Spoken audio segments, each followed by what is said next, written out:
Time to put a little jingle in your pocket this weekend. The man, the myth, the legend, the man who sees and knows all. Sports handicapper Ross Benjamin, wagertalk.com, our guest here on the Sam Bourquin Show, 1310 WDPN. Hey, Ross, the boss, how we doing this afternoon? I'm doing great. Always a pleasure to be with you, Sam. Good stuff. Well, you're coming in right on the tail of good news. So this is going to even be a better segment than it usually is. It's going from the Cleveland Browns organization to the Colorado Rockies organization. Yes, which kind of worries me. This guy knows how to pick a winner. I'll tell you that. Well, it kind of worries me, Ross, because a dear friend of mine, his son plays in the Colorado Rockies organization, and he's on his way up, so to speak. I expect that he'll be making the move from A to AA this year, and maybe even a little bit further. So now I'm worried because Lee Podesta is going to be in charge out there. So, well, what's his exact title? What's his exact title? Head of baseball operations. Wow. What was he with the Browns? And what was his title with the Browns? He was the Browns. He was the chief strategy officer. Yeah, well, they need a different strategy, that's for sure. Right. So, yeah, that's I'm ecstatic about that. Hey, I'm happy for you too. Nobody circles the wagons like the Buffalo Bills. Congratulations on that big win. And congratulations to you with your fine pick. And I like I said, I hope you're right, Sam, and I hope I'm wrong. And, I thought about you. I was watching that game, and I said, I think Buffalo's got this in the bag. And they did. They really played well. They really played well. They deserved to win the game. There's no two ways about it. They most certainly did. Have you been keeping up with the new digs up there in Buffalo and that new stadium that they're going to be playing in? Yeah, it's how's it coming? Pretty good. Yeah, it's looking good. I mean, it's it's got, they didn't put a roof on it, which a lot of people in Western New York don't understand.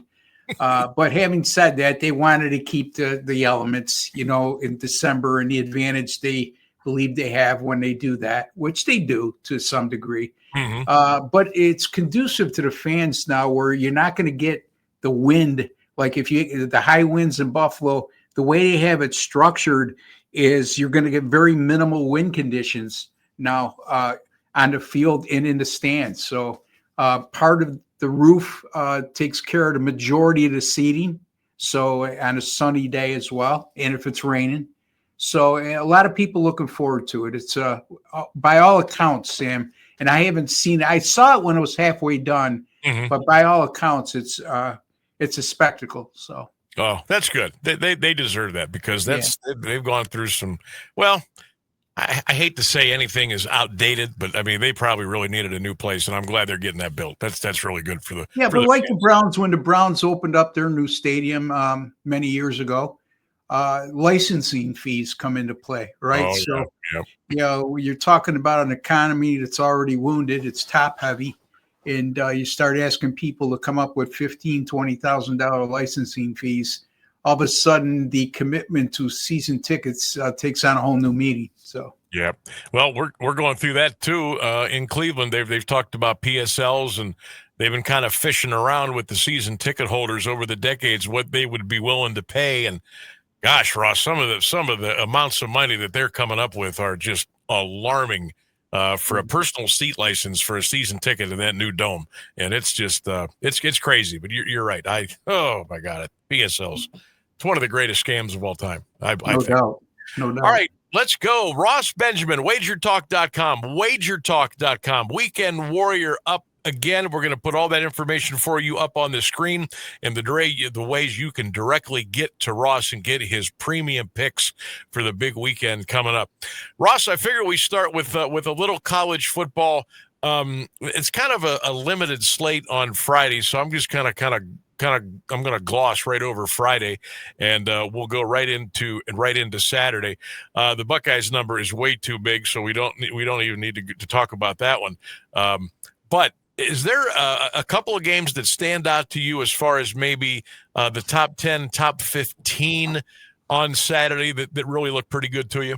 Yeah, I mean, when you look at the Texas Tech game, the Red Raiders is a 10-point favorite over the undefeated and higher ranked BYU Cougars. And not only are they a favorite, they're a double-digit favorite, right? Yeah. And I often speak over the course of time when doing shows with you about I trust the odds makers a lot more than I do the pollsters, and this is a textbook example of such. You got a Texas Tech team that's a one-loss team. They're ranked number 9. BYU 8-0. They're ranked number 8. And BYU is coming off a bye week. Besides, Texas Tech had a play last week. Yet we're looking at the Red Raiders as a 10-point favorite here. Boy, this line speaks volumes to me here, Sam. You know, it does. And when I look at the college football, my database, undefeated teams after Game 7 of the season, basically Game 8 and beyond, that are away underdogs of 5.5 or greater, and they're facing a team with at least one loss. They have not fared well whatsoever. 2-12 ATS and 0-14 straight up since like 1995. So this is a perfect fit for this game. And, you know, you look at Texas Tech, and the big difference I see between the two teams is the Red Raiders defense. It's very good. I mean, they lost one game this year at Arizona State, losing by 4 when Sam Leavitt was still healthy. But, you know, BYU, on the other hand, within conference play, they're allowing close to 400 yards per game and 24 points per game, where Texas A&M or Texas Tech, within conference play, only allowing 14 per game and less than 300 yards per contest. I just think Texas Tech will be able to sustain drives more consistently and wear that BYU defense down come second half time. I'm going to lay the points here with Texas Tech. I like it. T-Tech Lubbock is a hornet's nest to go into. They got tortillas flying all over the place as people really get into the game. That's going to be a great scene, and I love the Red Raiders on Saturday as well. Ross Benjamin, our guest, wagertalk.com. That's wagertalk.com. Check him out. Next up is Georgia at Mississippi State. The Bulldogs are laying 9.5 down in Starkville. Should they be on upset alert here, Ross, or no? Mississippi State finally got off the schneid themselves in Kentucky, who had the longest losing streaks within the SEC conference play. Both won last week. So Mississippi State definitely have some momentum playing at home. This isn't the Georgia team we've seen in years past. We've discussed that before, but they're still pretty good. And they're coming off that rivalry game against Florida. I would have a very small lean toward the home dog here. It's not a game that's going to be on my premium card, nor a game I'm going to reach in my pocket and put my money on. Big Ten, Oregon is making another trip to the heartland. They're going to be in Iowa Saturday, 3:30 kick Eastern Standard Time. The Ducks -6.5, the total 42.5. What do you think about Oregon and the Hawkeyes on Saturday? I think they're giving Iowa too much credit, and I think the Oregon is undervalued here. Oregon, you look at their yards per game differential, over 200 plus yards. They're outgaining their opponents by. Their defense, I think, gets overlooked. It's just as good as Iowa's defense. And the Hawkeyes, offensively, yes, their point per game average is way up compared to what we've seen in years past. But they're only averaging a little over 300 yards per game. And you look at ways that they scored, defense creating short fields with turnovers, punt return, interception. They had 2 interception returns for a touchdown in one game recently. So I like Oregon here. I just think they're the much better team. Yes, Iowa's defense is still pretty good, but again, I go back to the scenario that we discussed with Texas Tech and BYU, where you have two teams that are pretty similar in one facet, and this being defense, but the difference in the offensive production between the two teams is night and day. So I'm going to lay the 6 here with Oregon on the road. Ross Benjamin is our guest, wagertalk.com. I'm going to have Rainsburg put that Weekend Warrior graphic up on the screen. And folks, for only $49 for the weekend, you can make some hay. You can get all the great picks from Ross Benjamin. You can also get right to him at wt.buzz/RB. But Ross, for those that are not watching on the stream and just listening, tell them everybody about that Weekend Warrior package and how hot you have been. Yeah, I wasn't hot last week, but I did hit my college football 5% best bet. I had my first football losing weekend, and I'm always transparent, Sam. Mm-hmm. First football losing weekend since the first week of September. So watch out for Wounded Ross, because the boss comes back roaring.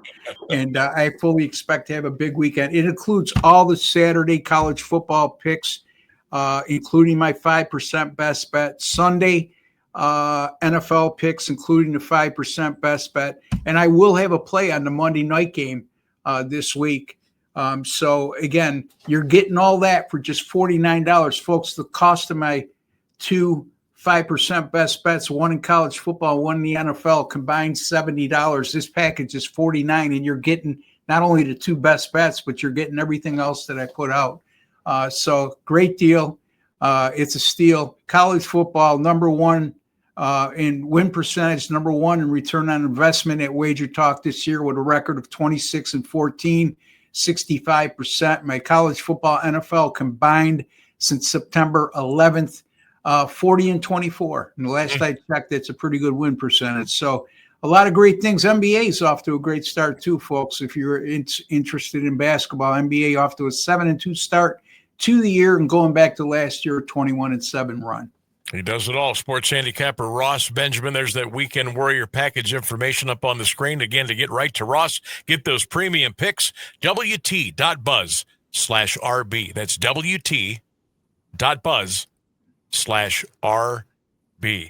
Auburn at Vandy, Ross. Speaking of wounded, how about the Commodores? Can they pull it together? They're back at home. Can they cover the 6.5 against Auburn?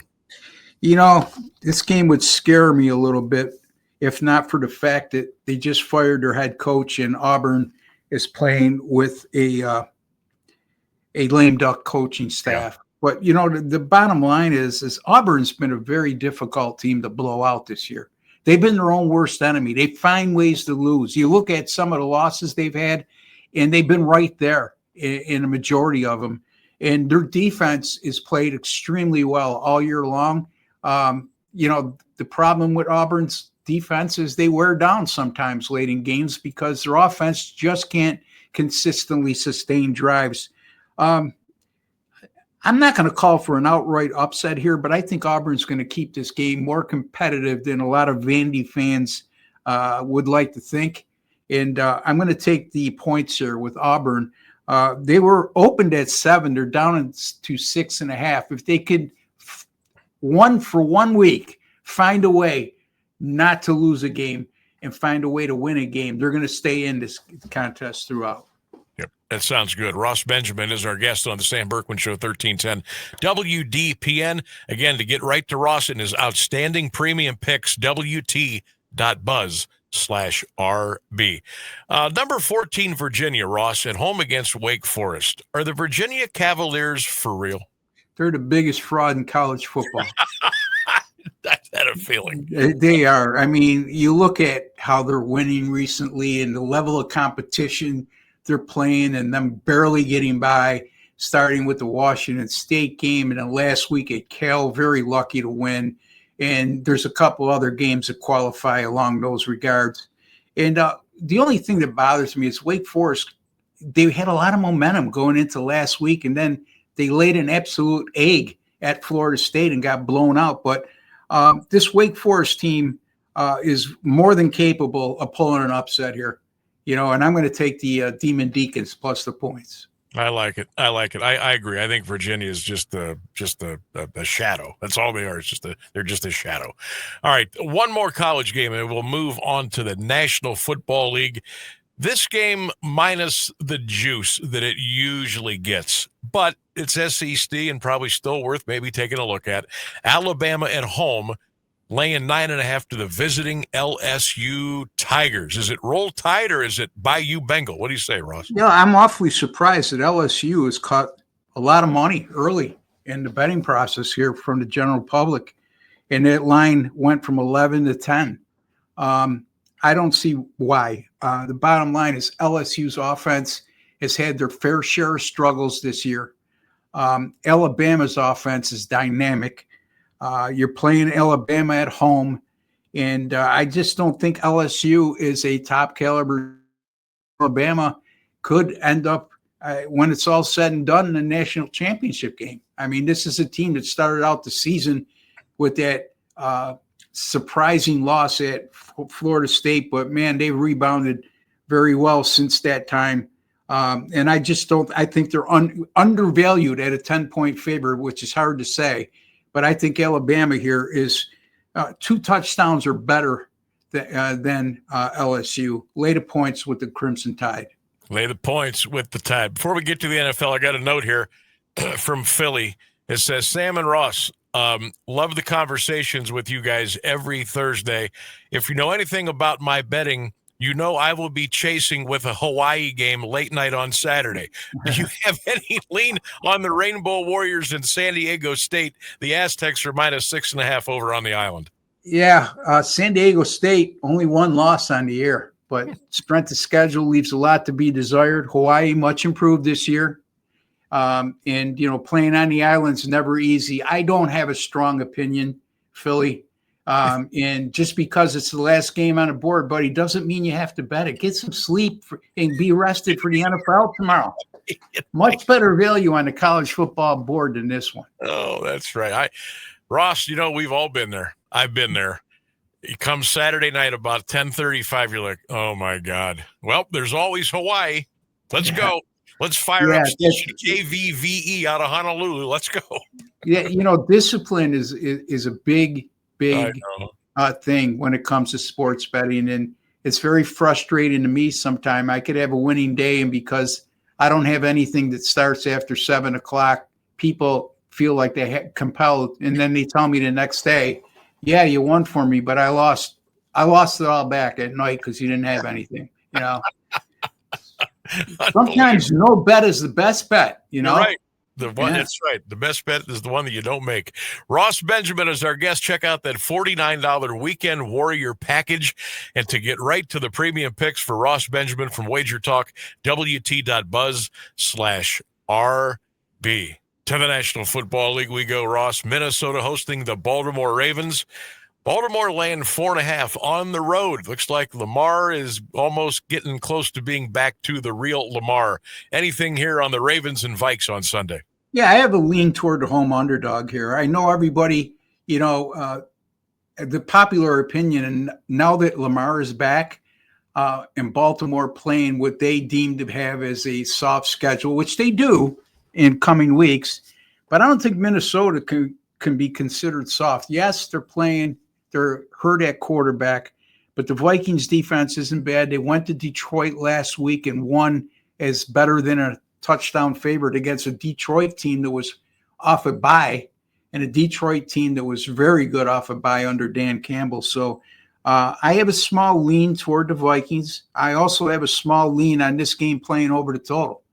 I think that Baltimore will be able to score their fair share of points. Anytime Lamar's on the field, their quality offense goes up exponentially, as we've seen. And Minnesota, this Baltimore defense still has its flaws. And if you look at their overall numbers, yes, they have improved in recent weeks, but they're still vulnerable. And you can move the ball on the Baltimore defense. And I like this game, the home underdog, and then I like the over the total of 49 even more. Ross Benjamin is our guest. Here we go. More NFL. I think this is a juicy matchup right here. The New England Patriots at Tampa Bay. The Bucs laying 2.5 at home.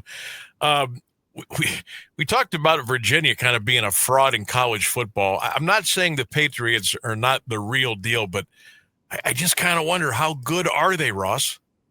Yeah, it's yet to be seen. We'll see going down the stretch. You got to give them credit. They went into Buffalo and they beat the Bills, who are terrific at home. Buffalo was flat in that spot. You could say yes, but still New England came away with a win. And they've been impressive, but they were very lucky last week against Atlanta. The Falcons missed an extra point on a late touchdown and lost the game by 1. Tampa Bay is one of those teams that I think is very underrated. I mean, you look at the Bucs, Baker Mayfield, and I know a lot of Browns fans don't want to hear this, but he's been a resurgent quarterback ever since he went to Tampa Bay. And I think Tampa Bay's got too many answers on both sides of the ball. And it'll be a close game. It'll go down the wire, but I have a lean on the Tampa Bay Bucs in this spot. The Buccaneers laying the 2.5 at home against the Patriots. Good one out west, Ross. The Rams at the Niners. LA laying 4.5. Any push toward the home dog here? Or do the Rams roll away from SoFi? Yeah, I like the Rams a lot. I think the Rams are a quality team, and another team, even though they play in the LA market, if they seem to fly under the radar this year. I mean, again, Matthew Stafford at quarterback, great wide receivers, a very good tight end. Defense is sound. San Francisco, you never know what you're going to get from them. It just seems like, Mac Jones has played, you got to give him credit. He's played well in the backup role. But this line opened at 3 and has moved to 4.5. And I deem a lot of that to be sharp money, including mine. I like the Rams here, late of 4.5. And we might see a higher scoring game in this matchup as well, because San Francisco coming off an impressive offensive performance against the Giants, but the Giants can't seem to stop anybody. And the Rams, again, very dangerous offensively. 49.5 the total. That thing could get 50 by the time they kick off on Sunday. All right, Ross, we've got one more to go, and this, I think, is a real good matchup.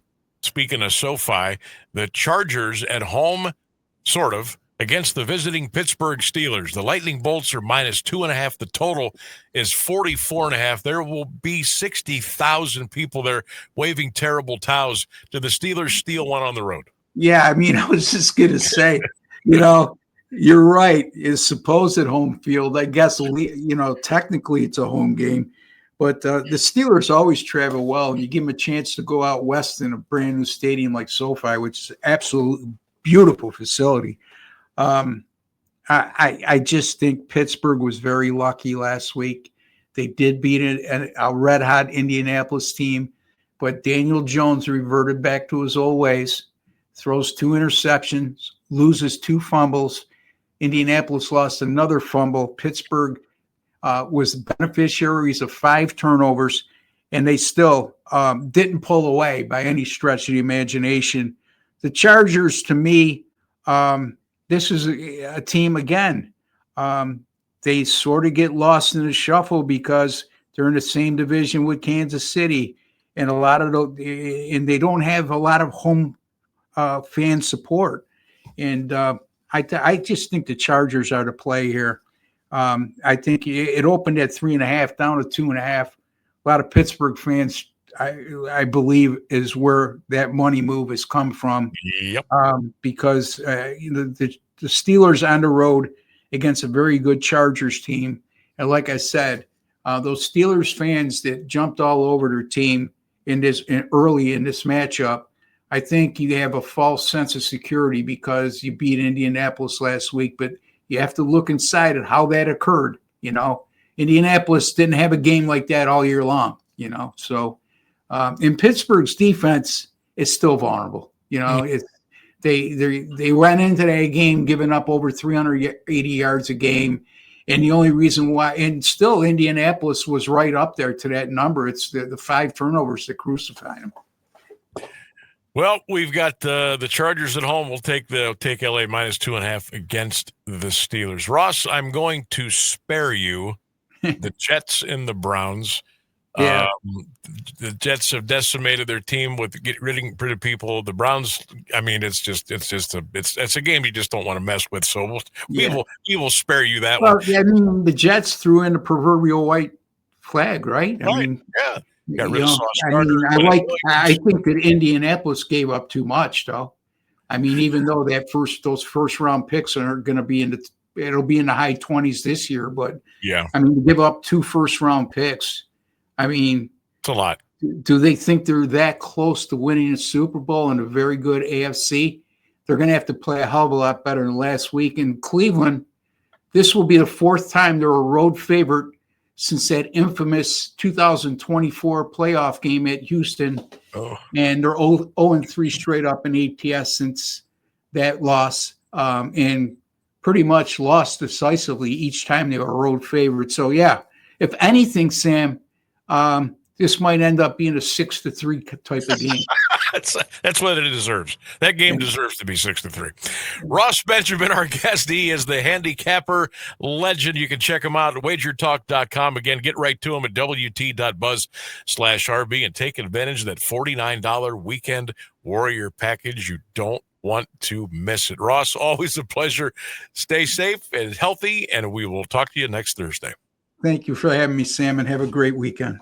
You got it. Ross Benjamin from wagertalk.com. We'll take a break. News and weather coming up here on 1310 WDPS.